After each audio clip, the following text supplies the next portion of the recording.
Yes, that's her. Okay, let's follow her. One migrant worker dies every week in Lebanon. And told me that here is a cemetery. I will kill you in the night and throw you there. Rarely seen on camera, we followed the escape of just one worker fleeing for her life.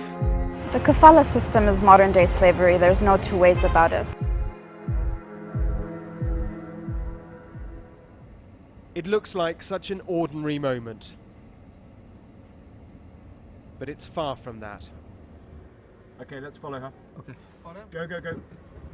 It's the story of an escape from slavery, and you're watching it as it's happening.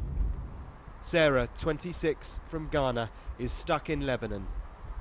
She's allowed us to capture this moment as she slips away from abusive families she's been working for. Well, we're just approaching Beirut now, and the first stage of her escape is almost complete.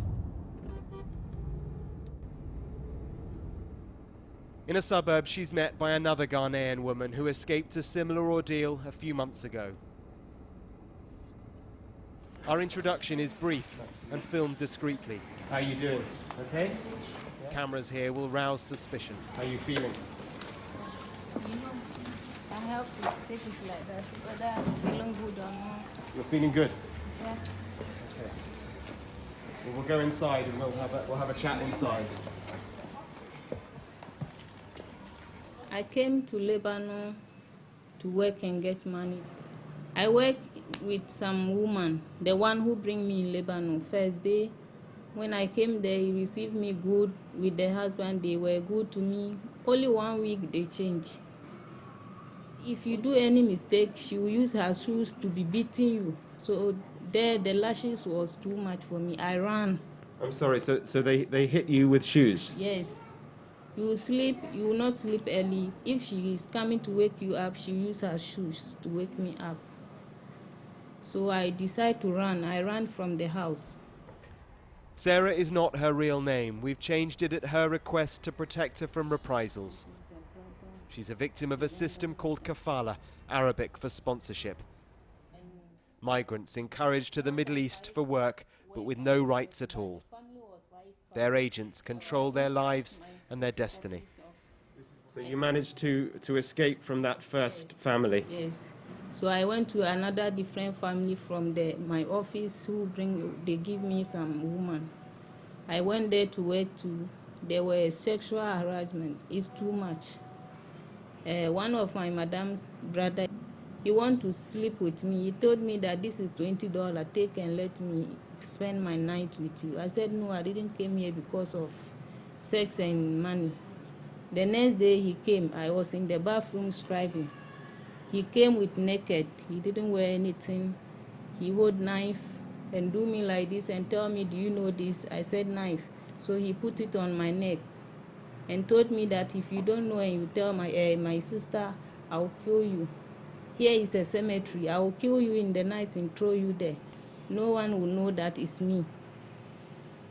So I was quiet and listened to him. He told me, from today going, every day I have to suck your breast. I have to do this, I have to do this. I don't even want to remember because what this guy did to me, it was very painful. It was very painful. I'm so sorry. The challenges and the dangers ahead are still huge. She has no papers and no money. No, I don't have the passport now. Who has the passport? It's with my agent. I don't have the passport. The agent owned me. She collect money from me. She collect my money. She beat me and collect my money from my hand. This is not an isolated case, far from it. There are 250,000 migrant domestic workers in Lebanon, all under this system. The kafala system is modern-day slavery. There's no two ways about it. Human rights groups have lobbied politicians for years, but nothing has changed. Unfortunately, most people here still don't understand the inherent racism of the kafala system. They think that the abuse that we see day in and day out is the result of a few bad employers rather than a system that is built on the exploitation and subjugation of these women. And it's widespread. It really is. I mean, people think that they have a right to have a migrant domestic worker live in their homes 24/7, be confined to her room, not have her passport with her. These are all things that, because of decades of practice, have just become completely normalized. And this goes beyond domestic workers. Outside African embassies across the city, migrants are waiting for their nation's help. At the Sudanese embassy, they are men.